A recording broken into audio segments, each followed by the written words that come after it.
and welcome everybody to my private study in Vienna. The weather is not so very nice here, but it doesn't matter really.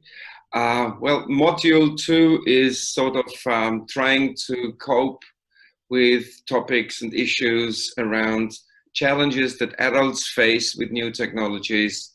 And also because if adults face these challenges, as Francesca pointed out in a private email, these challenges come into the classroom. So we are always confronted with problems that people have with new technologies.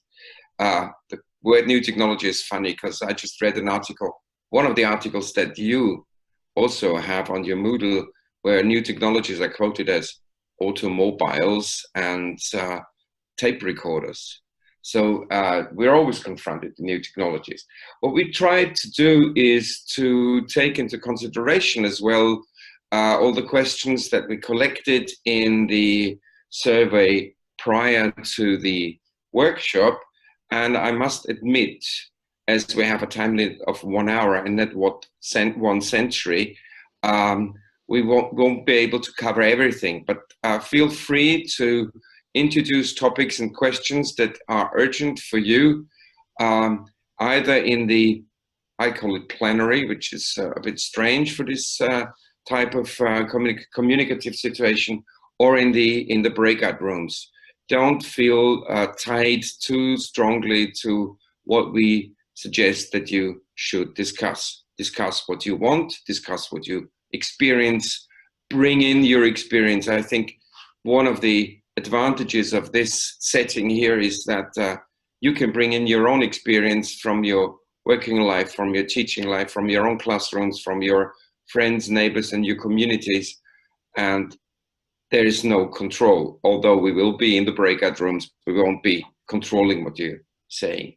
From the questionnaire, I was looking at the questionnaire this morning, and there's a wide variety of questions and issues addressed there.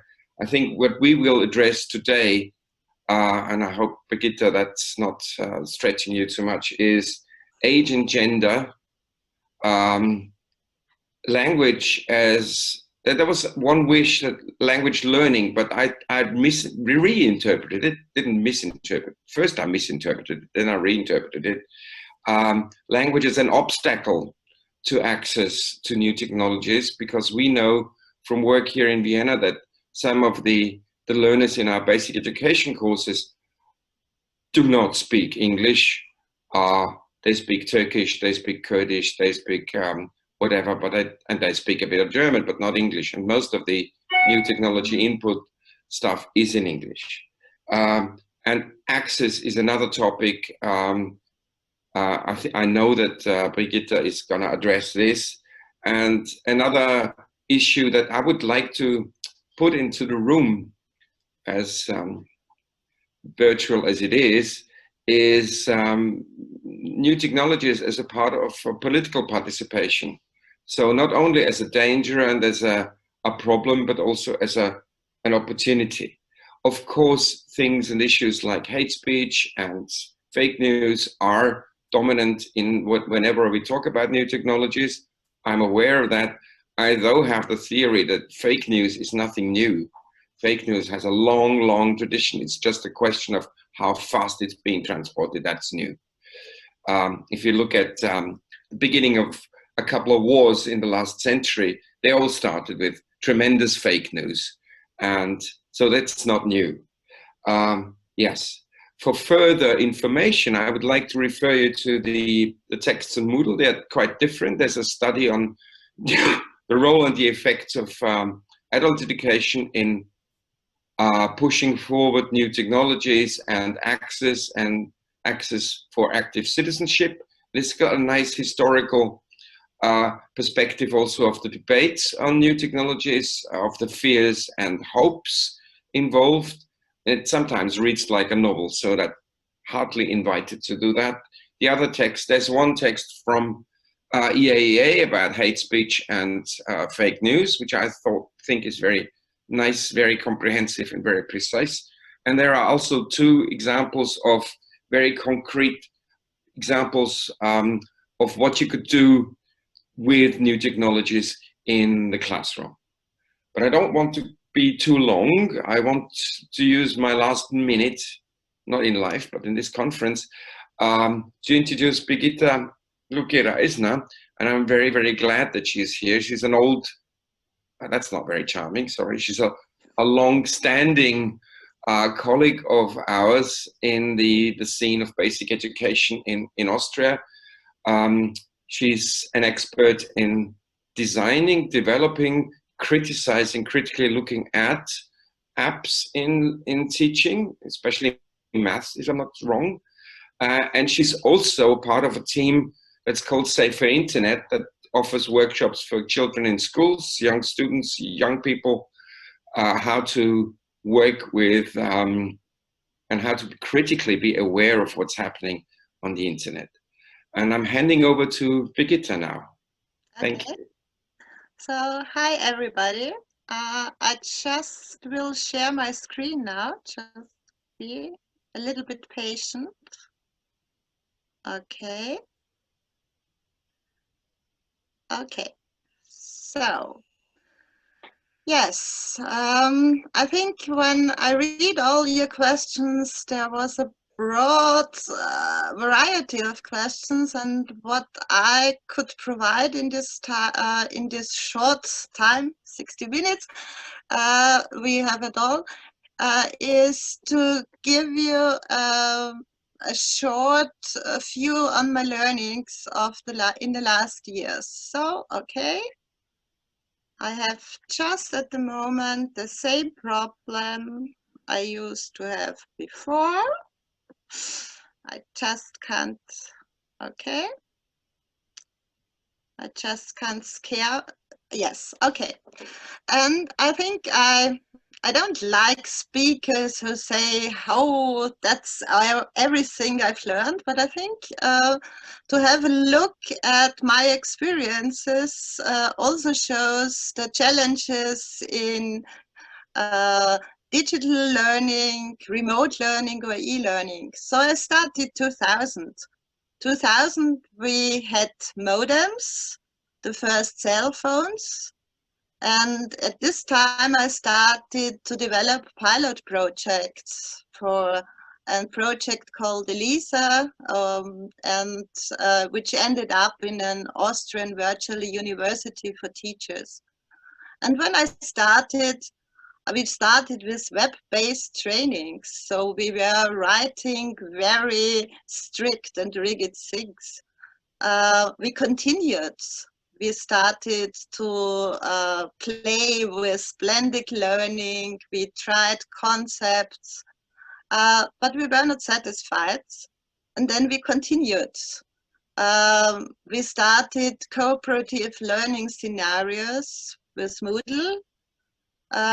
We tried, it was a very interesting time. We learned, we tried, we failed, we worked together. And then the last puzzle piece was webinars.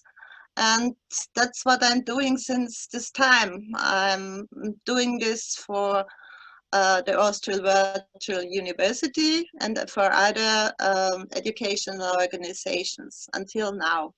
At the moment, I'm just starting and struggling with a pilot project, so I'm in the middle of everything now. 2008, I did something new. Two fields of work started new. I said, okay, I have experience how it works in schools, in teacher educations. So I started to work in adult education and thought, okay, we have the concepts, we have the experience, we will start this, it won't be a problem. It was a problem because of tools, because of organizations, because of devices.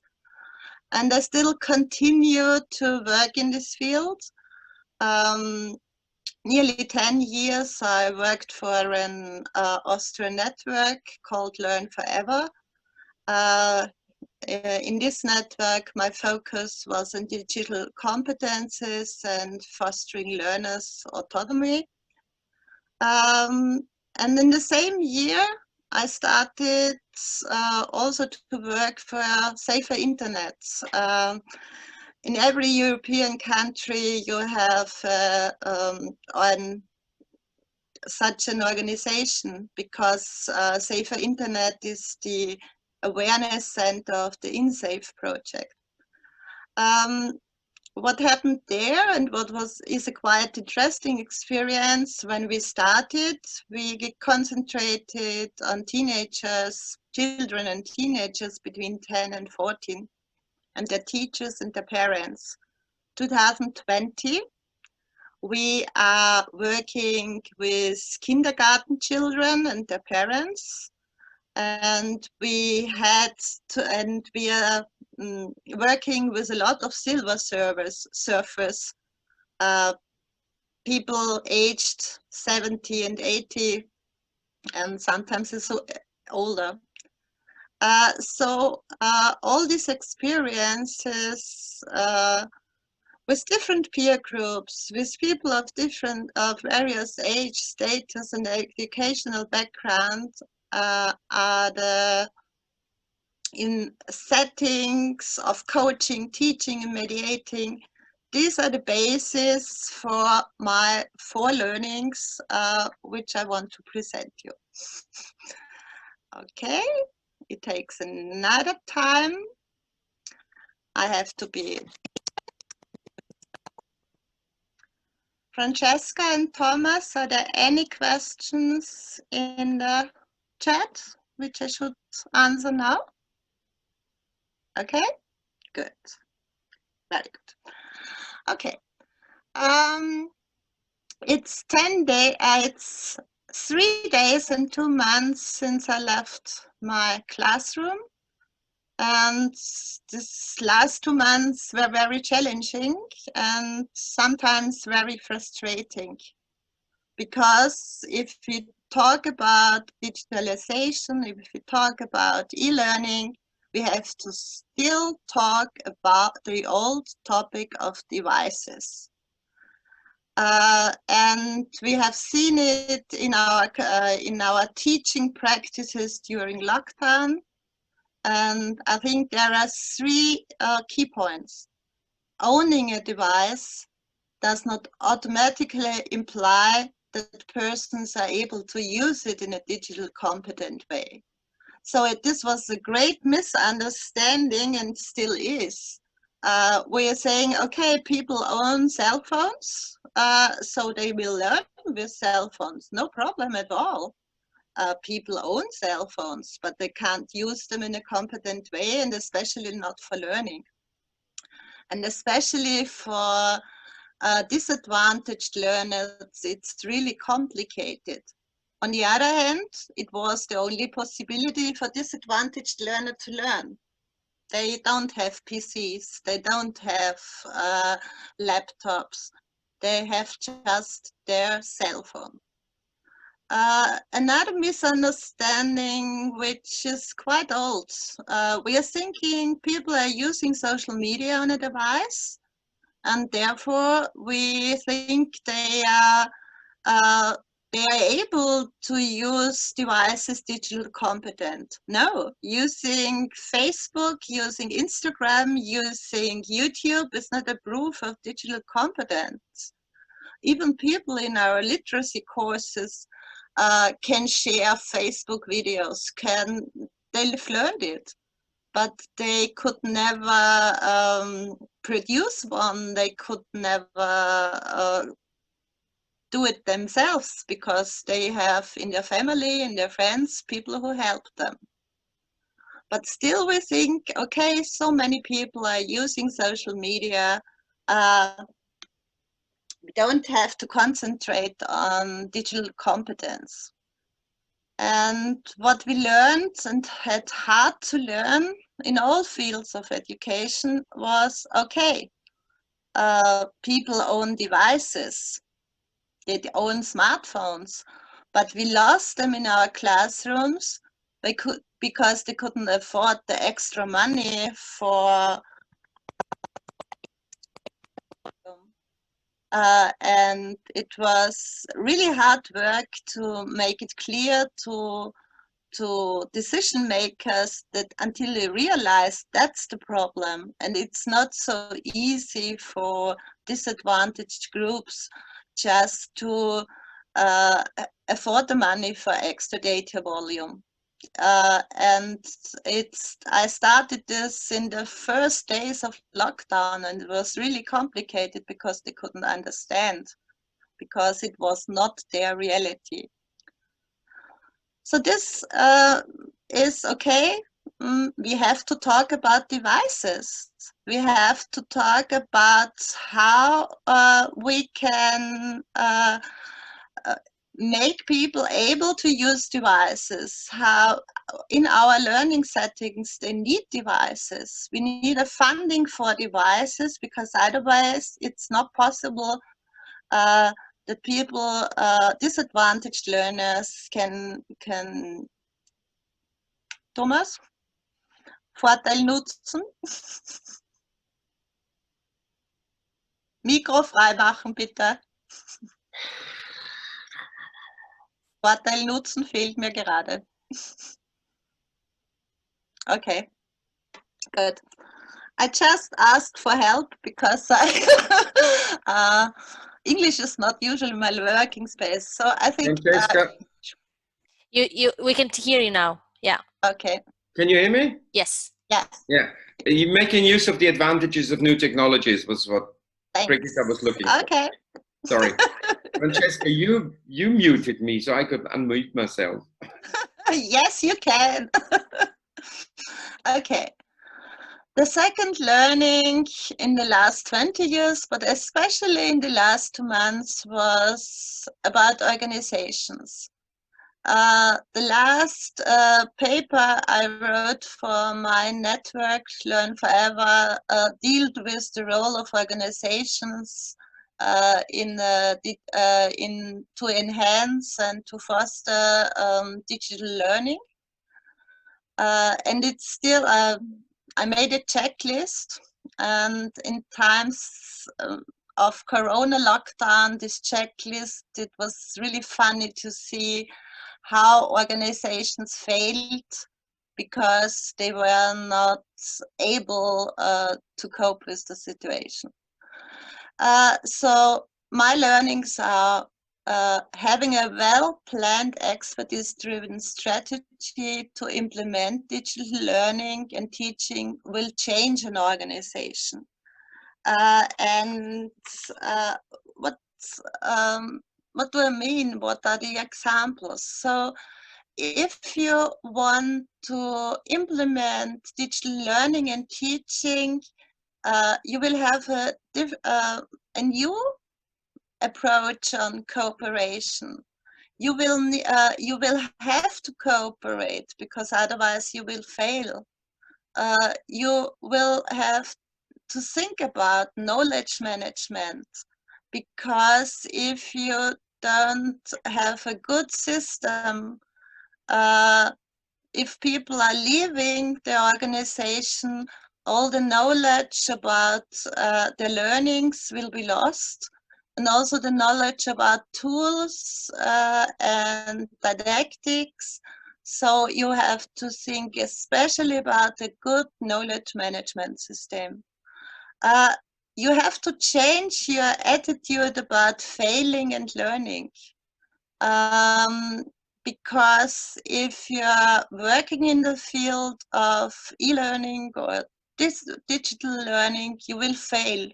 Your tools will fail. You have to rely on, you will make mistakes. Webinars won't work. And so it will change you have to change the attitude about learning and failing. But it will also change, as a teacher, your attitude about learning and failing of your students. And that's the good thing about it, because failing is no nice experience. As an organization, you will have to think about different types of working hour models, because the traditional models won't work if you have to implement and to work online or with digital learning. So a well-planned e-learning strategy will automatically change an organization. My second learning, of course, many organizations say about themselves, oh, we are change-orientated. But a change-orientated organization without a strategy to implement digital learning, teaching, and knowledge management is just pretending to be change-orientated. Because if you're a change-orientated organization, you will have to use different tools.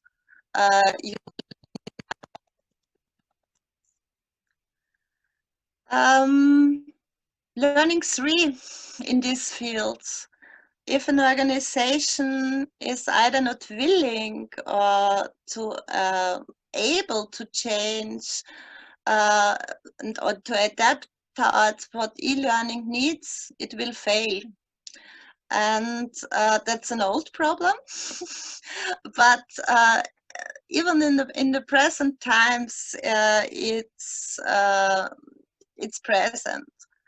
So tools, you need tools, of course, but you don't need only one tool. You need several tools. It's hard to discuss with the IT and data privacy responsible persons why you need this tool. So at the moment I have the feeling, okay, most organizations are lucky. They manage now one learning management system.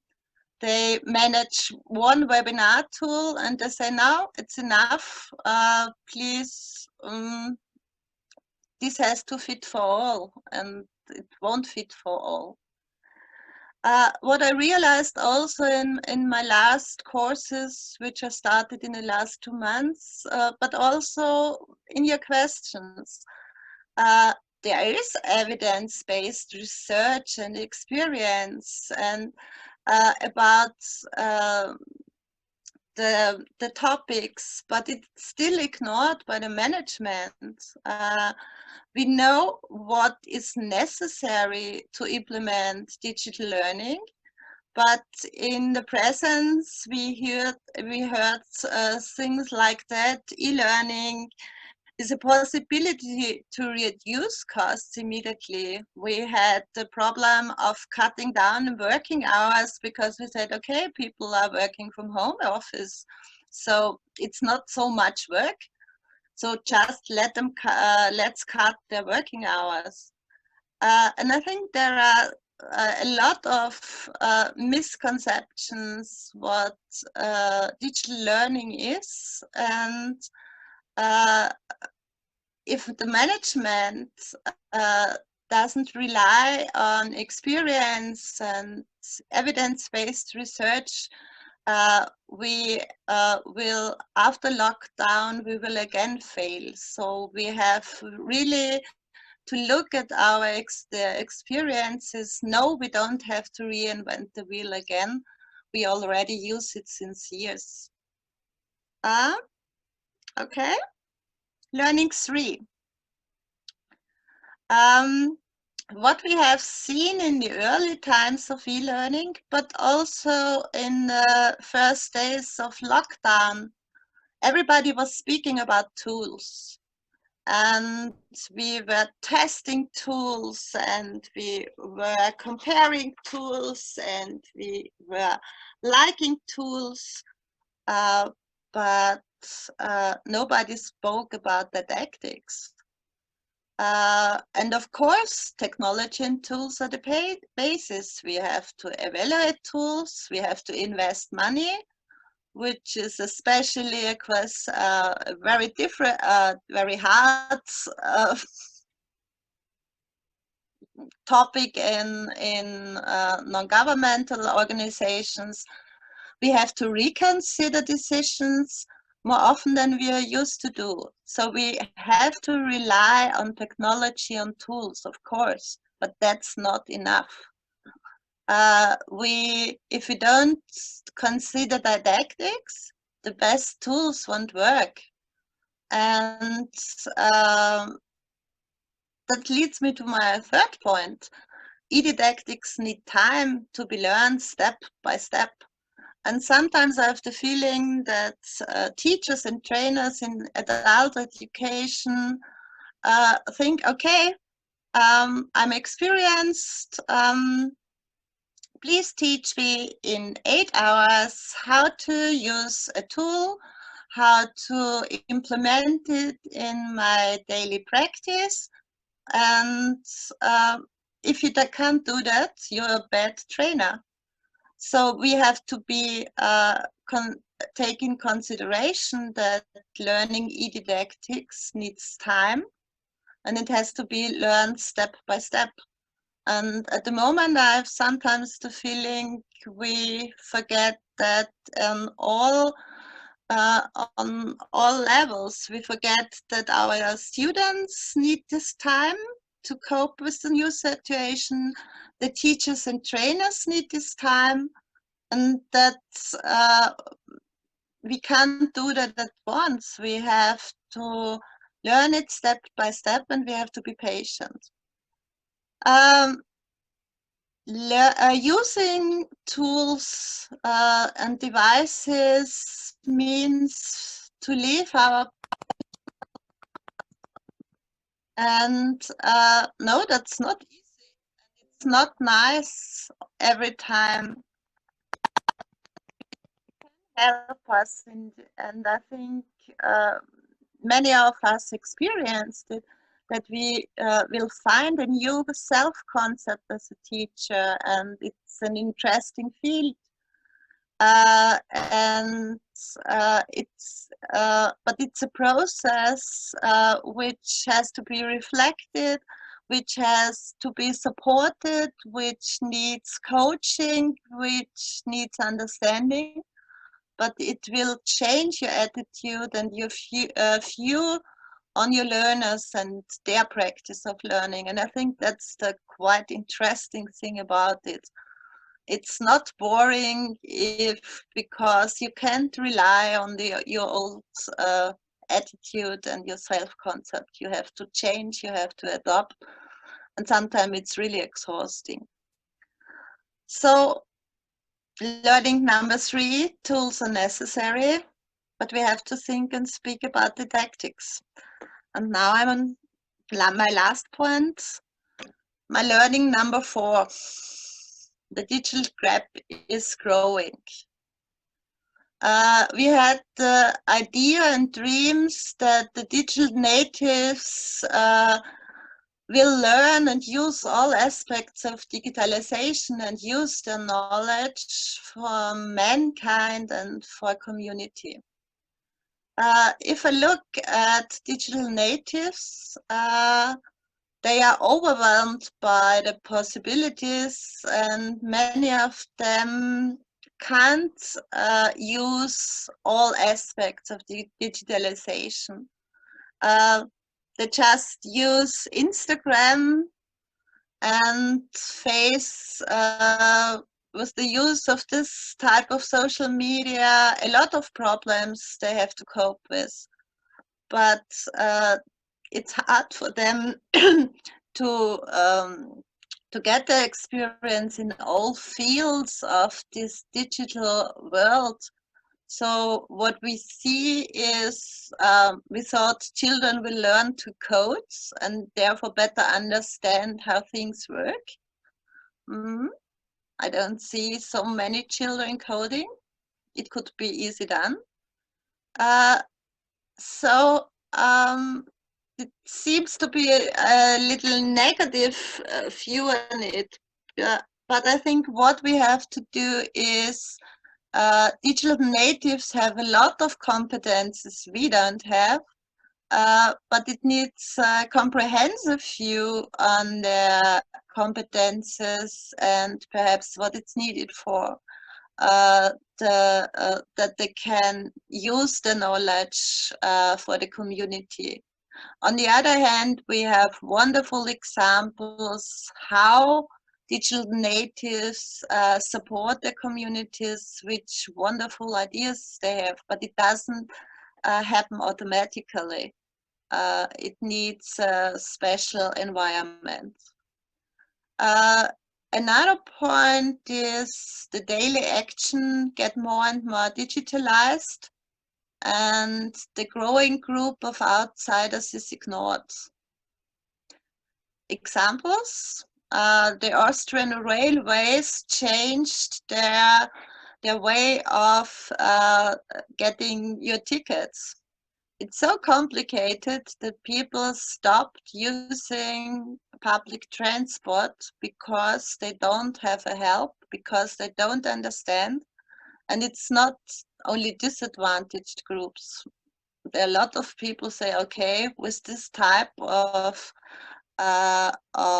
ticket automatic, I don't use the train if I can. Or another example, losing money because of digitalization. In Austria, there is the possibility for tax refunding if you have to drive to work. You have to fill in an online platform, otherwise you won't get this tax. Able to do that, they will lose a lot of money. But nobody cares. Nobody thinks about it. And these are only two examples. Or online banking. Banks are closing and everybody says, oh, it's not such a problem. We can use online banking. Okay. And what about people who don't manage to check everything on online banking? What's their possibility to do their banking jobs? So I think we have to look very, very carefully what digitalization does to the growing group of outsiders, and the outsiders are in the middle of society. Point 3, in the early times of the internet and the possibilities, we had the dream that this unlimited access to information will lead to an increase in participation and democratization. But sometimes I have the feeling it turned into an illusion. We have to battle to an increasing stream of fake news, and coping fake news, as Thomas said, it's nothing new, but you can spread fake news with WhatsApp a lot easier than it happened in the former days. And also the topic of conspiracy theories. And there we have to do a lot of education, information, because I think a lot of the conspiracy theories, they are not new. So all these conspiracy theories popping up at Corona times, no, they are not new. But if we will lose these people, it will be a real danger for democracy. And so I think thinking about fake news and conspiracy theories is a very, very important field. Thinking on strategies how to cope with the situation. But another, I think 3 or 4 points I want also to mention. We are under mercy of algorithms, and we even realize how they influence our life.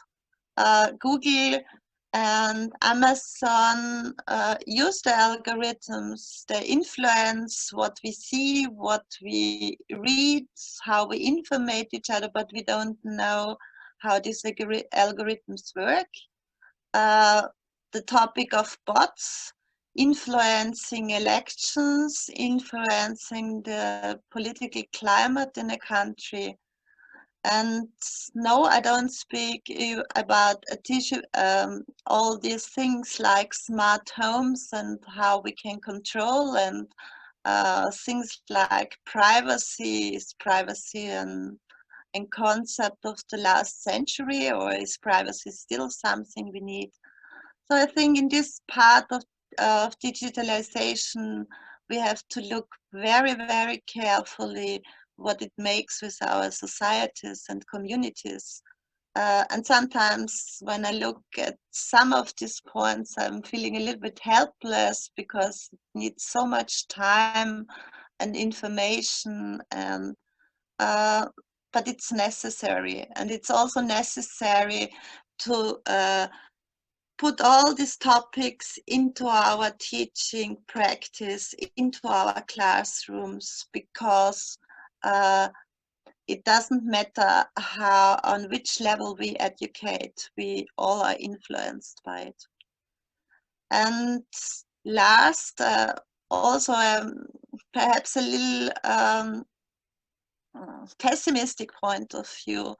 At the beginning of this e-learning hype in the early 2000s, there was a lot of hope for equality of educational opportunities. We thought, okay, people from all over the world will learn together.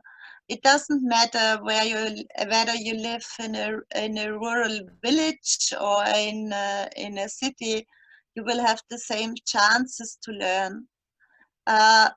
But a part of society, they can take an advantage of these opportunities.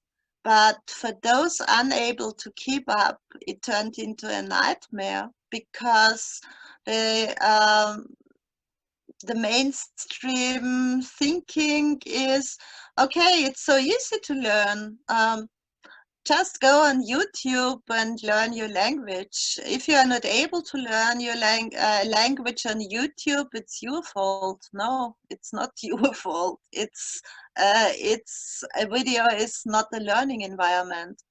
So we saw especially this point where digital learning could be a real great help, but it failed because we hadn't the good resources. Was in the summer 2015, when so many refugees arrived in Austria, and everybody said no, so it won't be easy. It will be easy for them to learn. They have a smartphone, they just have to look it up at YouTube, and we don't have to care for it. I'm sorry, Birgitta. I'm just looking at my Yes, watch, I'm finished. and it's a very long 20 minutes. If you Okay. Because otherwise we I've don't have time finished. for the breakout. Okay, thank you. Okay. So I think this I tried to keep it short and simple, but I think there are so many topics to discuss, and so now I'm finished. Thank you for your attention. This is the way if you meet me in after Corona times, I usually look, and thank you. Thank you, thank you, thank you, thank you very much. And I'm aware that this is a wide topic, and that we could continue for another 3 days, but I think Francesca's gonna disconnect us for that. Thankfully. I might. I suggest that we split up into our breakout rooms now to either debate what Birgitta has told us in this very comprehensive and deep way, which I really enjoyed. Thank you very much once again. Or to come up with other topics, and that we take 12 minutes That's the compromise between Francesca's 10 and my 15 minutes that we had on the chat. Okay, so I hand over to you, Francesca. Yes, I am now dividing you into breakout rooms. I just wanted to tell that there are 3 questions and we haven't forgotten about them. We just want you to discuss a bit and then we will come back. So we should be all there. Thomas, please. All right.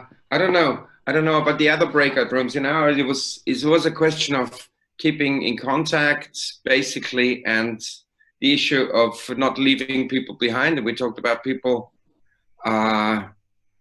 Dina talked about her learners, her students, 80 plus, who need new technologies for keeping in contact with families. Any other issues and problems that were addressed in the other breakout rooms as a sort of a final rounding up for the workshop? Waiting for answers. Derbale and Oliver were in breakout, and Francisca were in breakout rooms 1. Maybe they want to share anything. I need to, well, raise your hand and I will unmute you. Yeah, I can say a few words. You can. Hi, Derbal from Ireland. Yeah, we were talking about a number of different things, and I think one of the points that was really interesting was another colleague there, Martin, who's also actually from Ireland but doesn't work in the same organization. He was saying, you know, we talked about the difference between trying to respond during COVID-19 for people who have in different types of sectors, so university versus maybe a community education setting. And we were talking about that some people maybe in areas that maybe experience more disadvantage wouldn't have the confidence yet, and also potentially technical skills, which obviously can be experienced across the board, but to even turn on their cameras and to maybe open up and have those conversations, because they still are working through building their self-confidence, which obviously happens a lot in community education settings and why it's so valuable. So it was a really interesting point. Absolutely. And then I see Irina, Ioanni were in the other breakout rooms. If you want to share anything.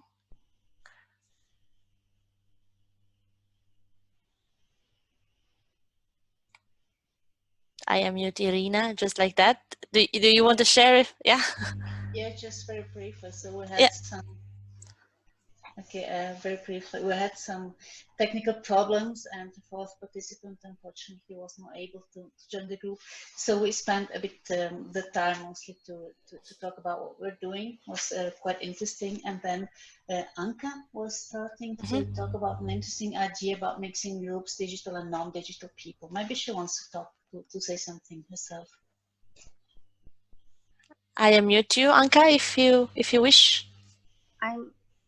Hi, I just said that in a better world, all people should give a hand to each other, and digital could learn non-digital people about this stuff, technology, and even English language, and the other people who can't enter in and use the internet or social media could learn the other people's and other stuff like cooking, making handmade, and involve them in other skills they can't, they don't have, and should be some program win-win.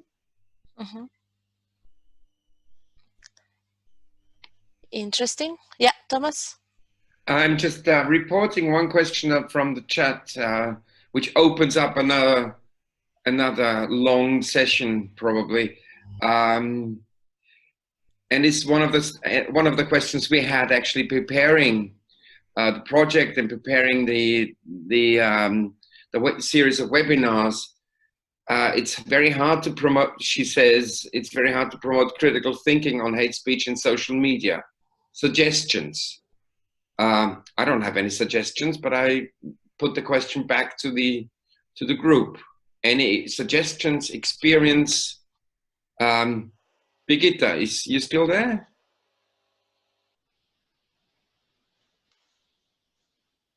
I don't see. Yes.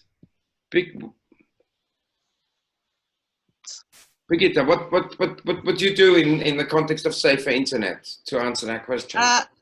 So I think it's a point where we still struggle because it needs a lot of time. That's one point, because of course you can show examples, but it needs literacy to deal with fake news. It needs literacy, it needs digital literacy. So we deal it in a workshop, and I also developed just an online workshops last month. But I think we have to communicate with people, and always using actual topics and actual fake news. That's what I can say. All right. Mm-hmm. Would it be a worthwhile idea to ponder in the next couple of weeks whether digitalization should always go hand in hand with political education? That it's not just a question of tools and learning how to manage tools, but also of looking at the background and the situation, the contexts of what we Yes. need. Yeah. I'm looking at my... No, Francesca, you were about to say something. No, there are two other questions or three that we haven't discussed, but I think we can ask maybe Birgitta to reply to those in the Moodle platform or via email. Then we can put those there, because as you were saying, I guess the time is over. Right? You were saying that. Yeah, I was going to say that. Yes. Well, we've known each other for so long. You know what I'm thinking. Now, with time's actually running out, has run out. I want to thank everybody for my first webinar. That was a wonderful experience. I used 2 computers because the first one died on me. So I'm not a digital native. I'm a digital, I don't know, migrant, whatever. Migrant. And I thank you all. And I want to remind you of the questions that are there in Moodle. There's actually, yeah, an easy task to fulfill. That is, think about one to three of the main challenges that new technologies pose in today's society, and whether you know of projects, courses, initiatives that try to cope with that. I think we've covered a lot. We haven't covered everything, but that's life. As soon as you've covered everything, you should go and buy yourself a grave. On this very positive note, I want to thank you once more. Thank you, Francesca, for the narration. Thank you, Birgitta, for your input. This is really good, and I'm looking forward to watching it again on the video, because I think there were moments when I was not attentive enough. Thank you very much, and have fun. Francesca, you want to say something? Yes, just because you said about the recording will be uploaded on the Moodle platform. So if you haven't done so, register to the course, and in particular the module 2 of the Design for Change course. You have all the information in the FuturelabAE website and in the EAA website. We can put all the references here, but I guess if you are here, it's because you are already connected in somehow. So yes, everything will be available on the Moodle platform. Thank you so much again, Thomas, for moderating, and Birgitta, and all of you to give you time.